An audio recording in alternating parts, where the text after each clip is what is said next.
Hello viewers, this is a Lasko WeatherShield box fan, model number B205, I don't know.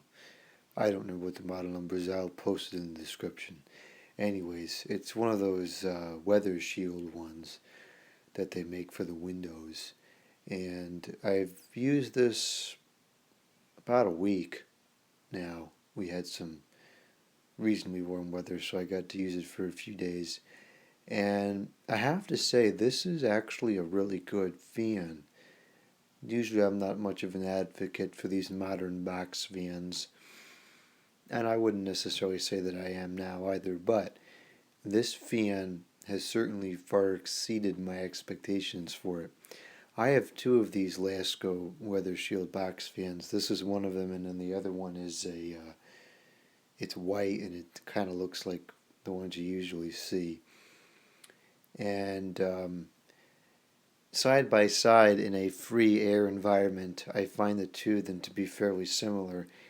And when I first bought them, and I tried them in the bedroom here, and I was really disappointed to see that this one, which cost several dollars more, seemed to be fairly comparable to the other one, which was I think it was almost $10 cheaper.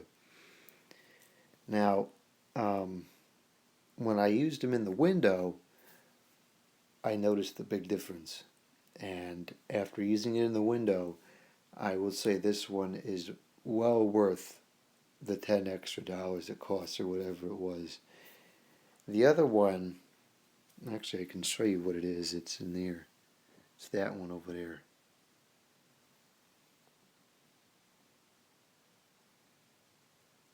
Okay, that's the other one I'm talking about. That one, when you put it in the window, it just doesn't seem to do anything.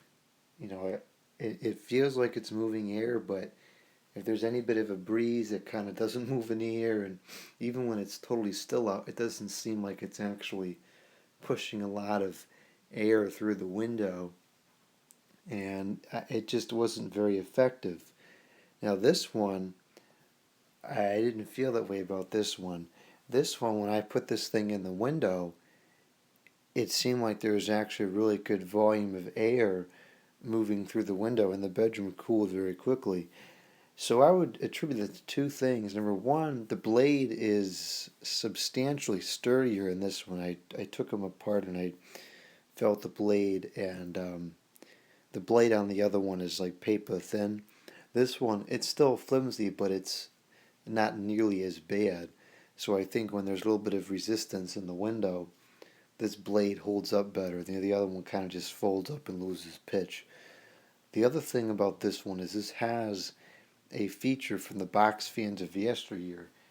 That is this Venturi thing on the side, on the corners, because what happens is on the other one, this isn't here, and so air from inside gets drawn in from the front. And that's why the performance in the window wasn't terribly spectacular.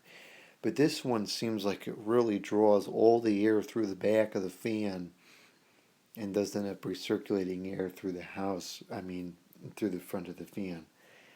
So, if you're looking for one of these box fans and you want to use it in the window, I think this is probably your best option, really.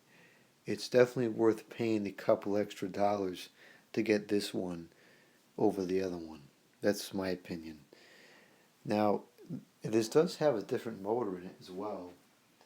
It's still one of those little tuna can motors, but this one has an 8-pole design to it. Let's see if we can get a good angle on this. I'll turn the light on here.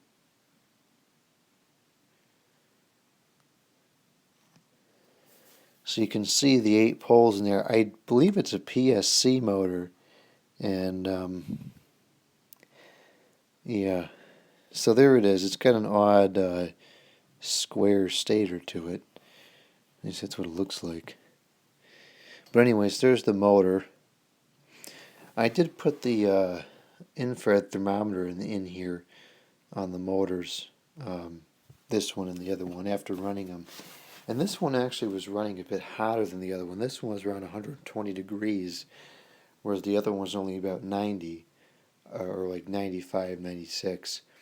So I found that kind of strange, but I think you can't really get a good accurate measurement that way because there's plastic and stuff in the way. So, anyways, that's that.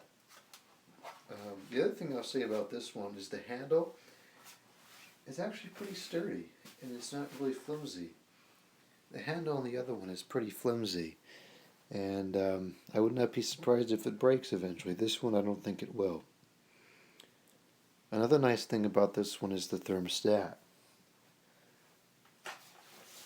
So we have two controls up here. We have a 3 speeds and a thermostat control. And the thermostat is surprisingly precise. It will keep the temperature within maybe 2 degrees of where you set it at. So that's kind of nice. And the only bummer is that there's no markings on it as far as what the temperature is. So it's not like, because what I like to do is I like to run this in the window at night, and on the cold nights like we're at now, it's still dropping down in the 50s or 40s. I want to set the thermostat to cut the fan off when it gets to like 70 degrees. I don't really know where 70 degrees is along the thing here, so I kind of have to just guess and compare, in the morning, see how cold it got. So that's kind of unfortunate, but I suppose once you figure out where you want it to be, it would work pretty well. So the last thing I'm going to do here is I'm going to turn this thing on, and we're going to get an idea of the noise level it produces, because it's not the quietest thing out there, but does move some good air for what it is. So let me get my my audio meter turned on here, and I'm going to plug in the fan.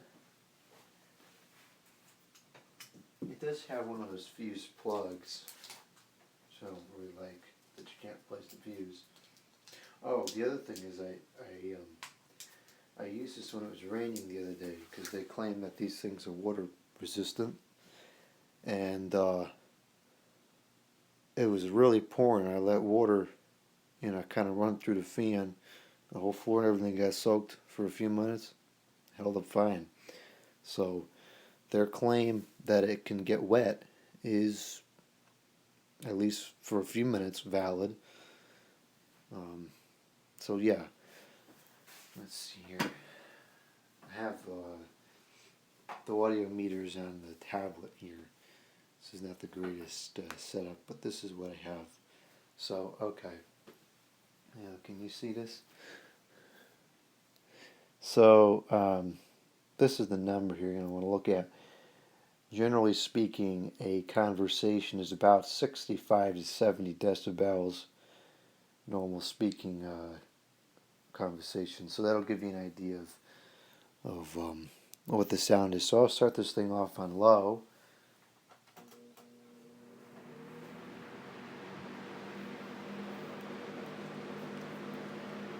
Oh man, I just closed it. Okay.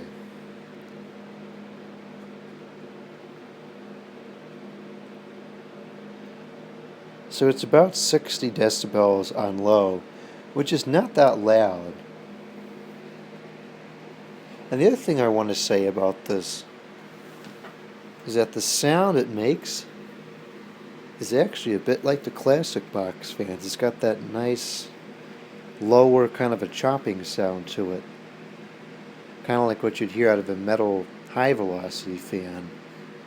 Whereas the other one, the 3720, has that very annoying high frequency whir to it. So as far as sound goes, this is relatively pleasant. It's not as quiet or slow as I'd like it to be, but it's pleasant. Move this thing around here so you can see how it's moving the plant.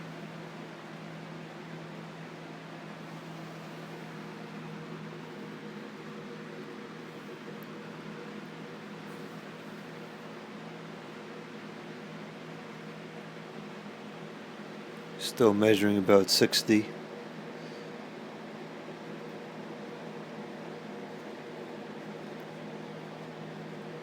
Okay, now I'll go up to speed 2.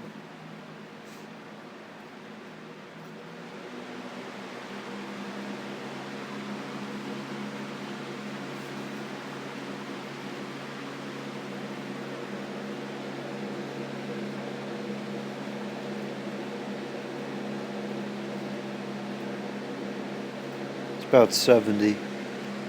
So speed 2 is kind of loud. And unless you're in a really big room, I don't think you're going to want to have it running at this speed and try to talk on the phone or listen to a video or talk to somebody. This is pretty distracting. But it's moving quite a bit of air. This is a towel. It's fairly heavy.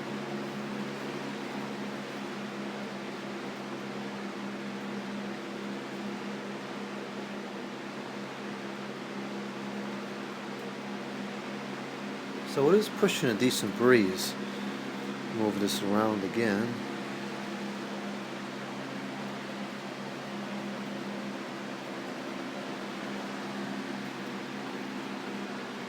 Okay, and now we'll go to full power.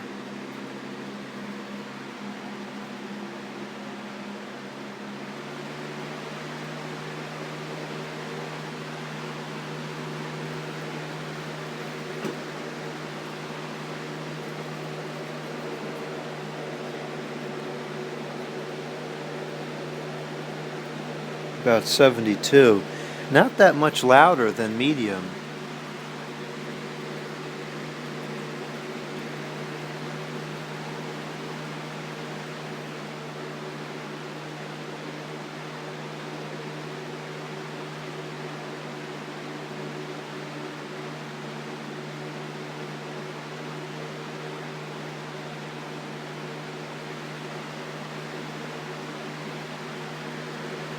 It's really pushing out a good breeze. This is a sock.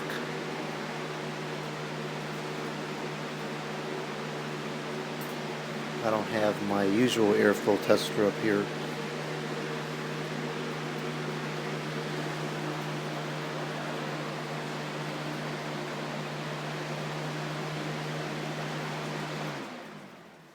It's actually pushing back that whole plant.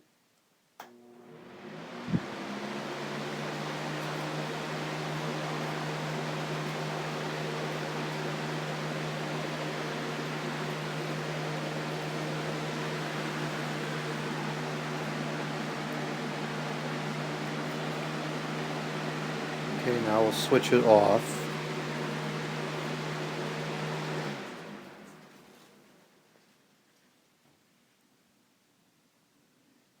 You can see, based on the reflection of the light, that the blade is not completely aligned correctly. And that seems to be a going trend with Lasko's blades recently. I'm not sure why they can't make a symmetrical, balanced mold, but that's beside the point. It doesn't shake real bad. If you hold it while it's running, you can feel that it's not balanced, but it doesn't seem to shake on the table or anything. And it doesn't have a tendency to fall over. It's pretty stable. The feet are on there, but you see it doesn't even fall over, and it's on the bed, so it's on a hard surface like a floor or a table. It's definitely sturdy. So that's it for now. That's my initial statement here on the Lasko B whatever window box fan. I'm going to use this for a while, a couple weeks or a month, and see how it holds up, and then I'll do an actual review at that point. But for now, that's what I think about the Lasko box fan here, and that's it. So thank you for watching. Comment, subscribe, and out.